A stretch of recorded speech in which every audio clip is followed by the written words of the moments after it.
नमस्कार साथियों, history with Vijay sir YouTube channel पर एक बार फिर आप सबका हार्दिक स्वागत। हम देख रहे थे भारत के इतिहास में प्रागैतिहासिक काल या पाषाण काल।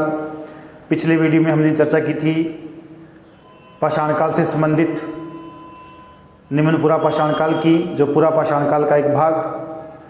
आज जो हमारा टॉपिक रहने वाला है वो रहने वाला है मध्य पुरा पाषाण काल और उच्च पुरा पाषाण काल। तो देखते हैं पाषाण काल, जिसमें मध्य पुरा पाषाण काल।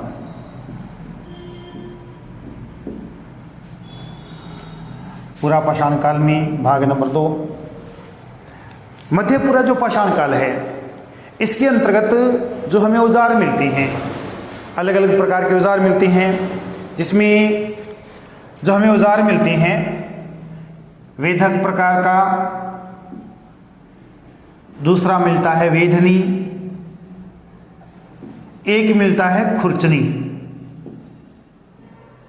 इस प्रकार के औजार मिलते हैं, वेधक औजार, वेधनी औजार या खुरचनी। ये जो औजार थे, ये जो हम अध्ययन कर रहे थे निम्न पुरा पाषाण काल के, उसमें औजार थे वो बड़े औजार थे, लेकिन यहाँ छोटे औजार है।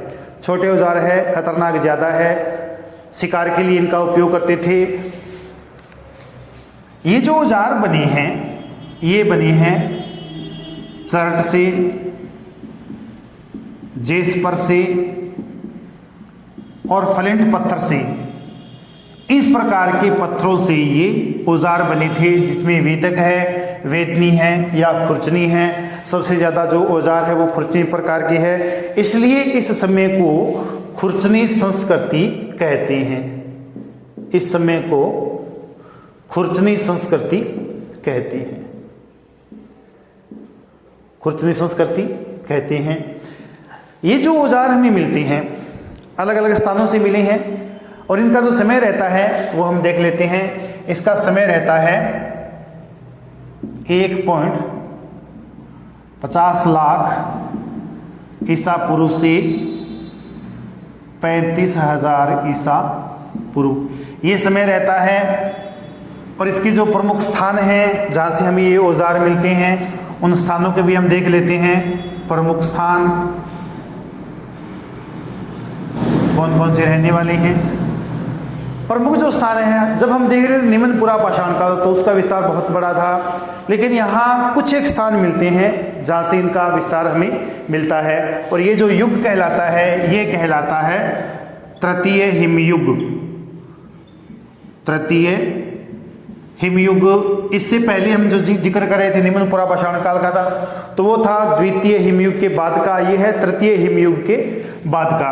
तो प्रमुख जो स्थान हमें मिलते हैं इससे संबंधित प्रागैतिहासिक काल के, जो मध्य पुरा पाषाण काल है, इससे संबंधित जो हमें स्थान मिलते हैं वो मिलते हैं। 1 नंबर महाराष्ट्र का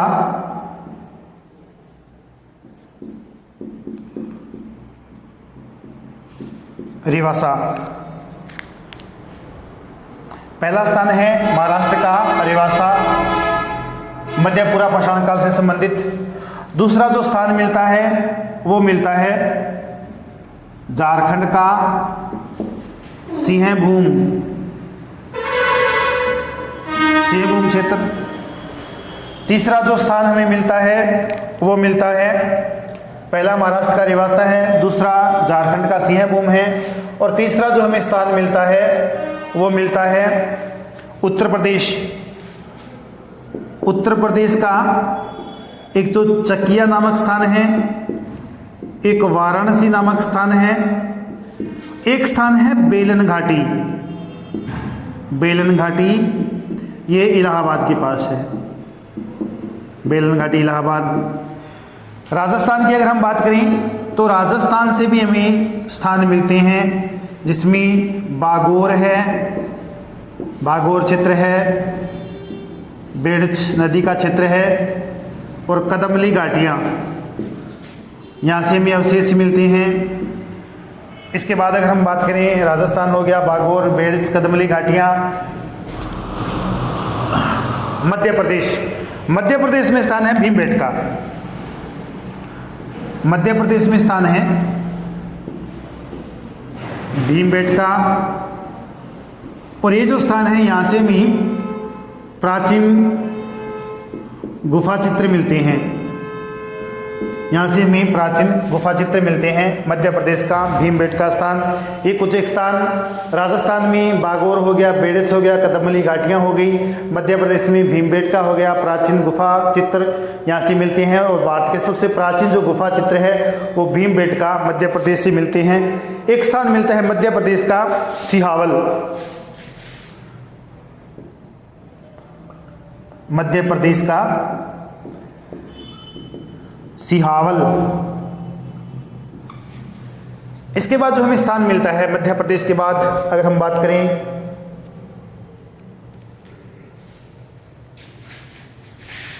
हिमाचल प्रदेश की, हिमाचल से जो हमें यहां साइड लिख देते हैं।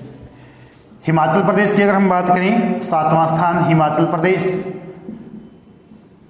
हिमाचल प्रदेश में व्यास नदी क्षेत्र व बाणगंगा नदी क्षेत्र, यहाँ से हमें इसके अवशेष मिलते हैं। तो ये जो संस्कृति है इसे खुर्चने संस्कृति कहा गया है। मुख्य जो पत्थर थे वो चर्ट था, जेस्पर था, फ्लिंट था। तृतीय हिमयुग से संबंधित है। हिमाचल में स्थान है व्यास बाणगंगा, महाराष्ट्र में स्थान है रिवासा, झारखंड में सिंहभूम है, उत्तर प्रदेश में चकिया है, वाराणसी है, बेलन घाटी इलाहाबाद है, राजस्थान में बागोर है, बेड़च है, कदमली की घाटियां हैं, मध्य प्रदेश में भीमबेटका है जहाँ से प्राचीन गुफा चित्र मिलते हैं। मध्य प्रदेश में एक स्थान है सिहवाल। इसके अलावा हिमाचल में व्यास और बाणगंगा का क्षेत्र। ये जो स्थान है ये हमें मिलते हैं मध्य पुरा पाषाण काल के 1.50 लाख से 35,000 ईसा पूर्व।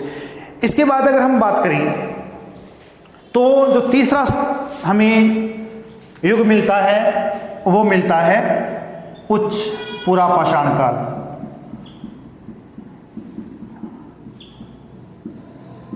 उच्च पुरा पाषाण काल, पुरा पाषाण काल का तीसरा विभाजन उच्च पुरा पाषाण काल।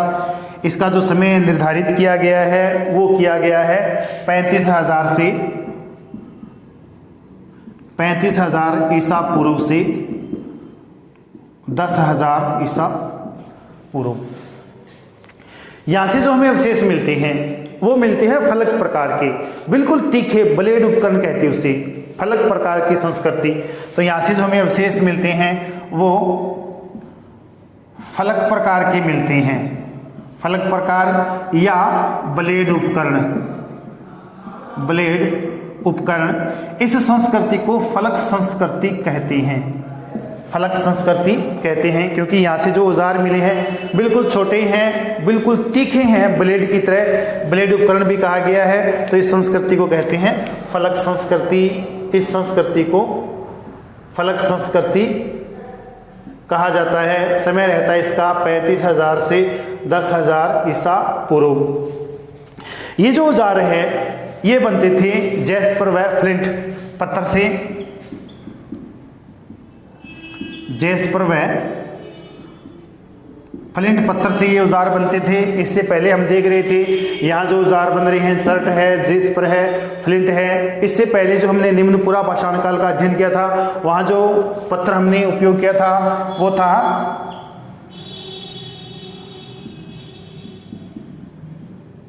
क्वार्ट्जाइट। यहाँ जो स्थान मिलते हैं हमें उसका हम थोड़ा देख लेते हैं। प्रमुख स्थान, प्रमुख स्थान में महाराष्ट्र। महाराष्ट्र में जो स्थान हमें मिलता है वो मिलता है पटनी है, भदनी है, इनामगांव है। यहाँ से हमें उच्च पुरा पाषाण काल के अवशेष मिलते हैं। इसके बाद अगर हम बात करें महाराष्ट्र की, इसकी गुजरात की, गुजरात में स्थान मिलता है सौराष्ट्र।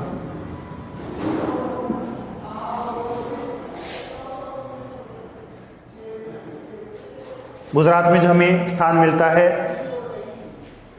सॉरी, गुजरात में स्थान मिलता है वसदी। गुजरात में स्थान वसदी। यहाँ गुजरात नहीं लिखा तो यहाँ गुजरात का जो स्थान मिलता है, गुजरात वो हमें मिलता है सौराष्ट्र, मध्यपुरा पाषाण काल। लेकिन निम्नपुरा, इसकी उच्चपुरा पाषाण काल की बात करें तो गुजरात में स्थान मिलता है बस्ती। राजस्थान का जो स्थान मिलता है, राजस्थान जहाँ से हमें उच्चपुरा पाषाण काल के अवशेष मिले हैं, वो मिलता है बूढ़ा पुष्कर।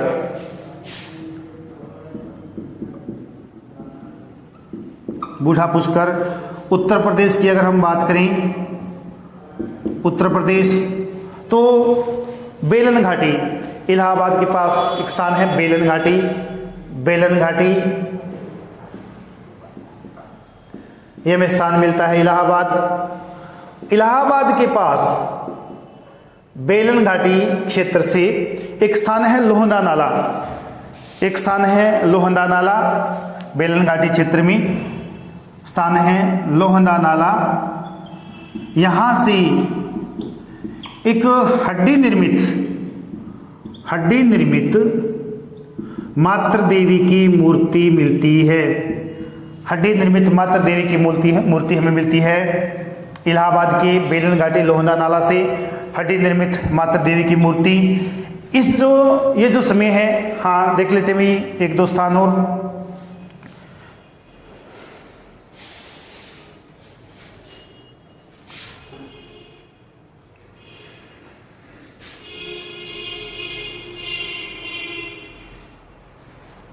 मध्य प्रदेश की अगर हम बात करें, मध्य प्रदेश में तो यहां से हमें एक स्थान मिलता है बागोर, रामपुर। इसके अलावा मिलता है भीमबेटका। इसके अलावा अगर हम बात करें आंध्र प्रदेश की तो यहां से हमें स्थान मिलता है गिदलूर,